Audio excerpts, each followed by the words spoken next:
Shalom Bapak Ibu Saudara, kita berjumpa lagi di dalam mimbar kecil. Tuhan senantiasa memberkati kita. Bapak Ibu Saudara, apa makanan favorit Bapak Ibu sekalian? Jawabannya pasti banyak dan beragam ya. Makan menjadi hal yang sangat penting di dalam kehidupan kita, bukan hanya karena kita manusia butuh makan supaya kita bisa tetap hidup, tapi makanan juga bisa menjadi salah satu identitas kultural. Bahkan lewat makanan ada cerita dan nilai-nilai yang diwariskan dari generasi ke generasi. Bancakan misalnya. Dilansir dari Detik Food, masakan Sunda yang satu ini identik dengan makanan rumahan. Mulai dari sayur asam, ayam goreng, jengkol, pete, nasi liwet, ikan goreng, tumis cumi, wah lengkap dengan lalapan segar dan juga sambal. Semua bahan-bahan itu bisa didapat di sekitar kita. Menurut traveling chef dan sejarawan kuliner bernama Wira Hardiansyah, masakan Sunda ini termasuk ke dalam salah satu masakan yang identik dengan hubungan manusia dengan alam. Beliau mengatakan bahwa orang Sunda sudah punya konsep menyatu dengan alam dari sejak sebelum Masehi.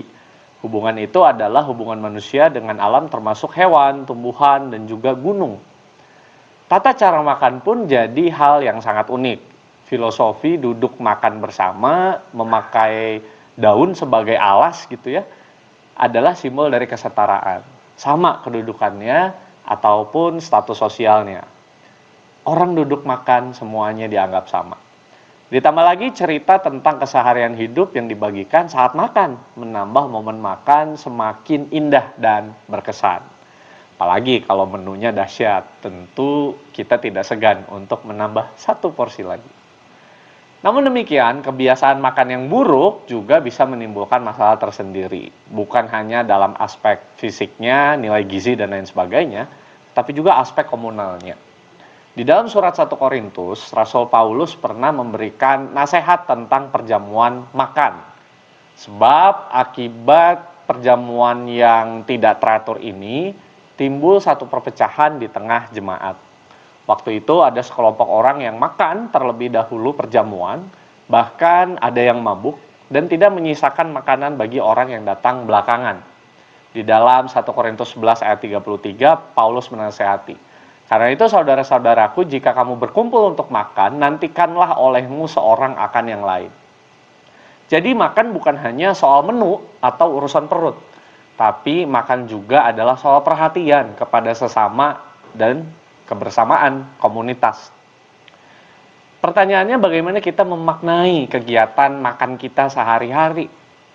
Undangan bagi kita untuk makan bersama keluarga sambil mengingat bahwa Tuhan memelihara kita senantiasa. Juga mari manfaatkan momen makan bersama untuk memperhatikan keluarga kita satu dengan yang lain.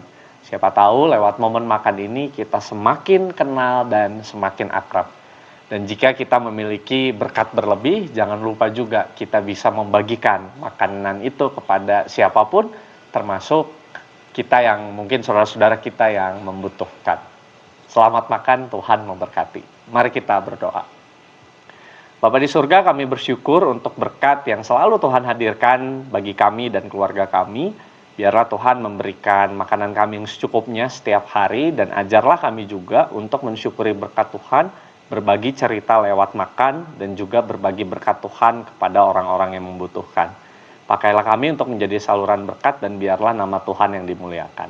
Terima kasih Tuhan, di dalam Kristus kami berdoa. Amin.